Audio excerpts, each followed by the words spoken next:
హైదరాబాద్లో ఇల్లు అద్దెకు కావాలని లక్షన్నర కాజేశాడు ఓ సైబర్ నేరగాడు. ఫ్లాట్ అద్దెకు ఇస్తామని సికింద్రాబాద్కి చెందిన ఓ మహిళ ఆన్లైన్లో వివరాలు పెట్టింది. ఇళ్లను అద్దెకు తీసుకుంటామని ఓ వ్యక్తి మహిళకు ఫోన్ చేశాడు. తనను తాను ఆర్మీ అధికారిని అని నమ్మించి ఆర్మీలో చెల్లింపులు రివర్స్ మోడ్లో ఉంటాయని బనాయించాడు. అవతలి వ్యక్తి ఆర్మీ అని నమ్మి సైబర్ నేరగాడు చెప్పినట్లు ₹1,31,000 అకౌంట్లో వేసింది. కాసేపటికి సైబర్ నేరగాడి ఫోన్ స్విచ్ ఆఫ్ రావడంతో మోసపోయారని గుర్తించి CCSPSలో ఫిర్యాదు చేసింది ఆ మహిళ.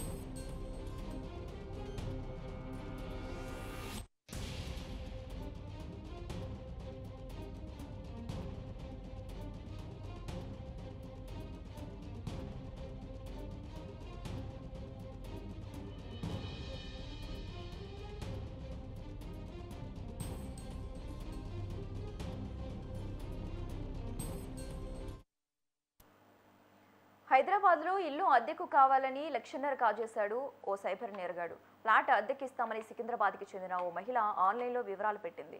ఇళ్లను అద్దెకు తీసుకుంటామని ఓ వ్యక్తి మహిళకు ఫోన్ చేశాడు. తనను తాను ఆర్మీ అధికారిని నమ్మించి ఆర్మీలో చెల్లింపులు రివర్ మోడ్లో ఉంటాయని బనాయించాడు. అవతలి వ్యక్తి ఆర్మీ అని నమ్మి సైబర్ నేరగాడు చెప్పినట్లు ₹1,31,000 అకౌంట్లో వేసింది.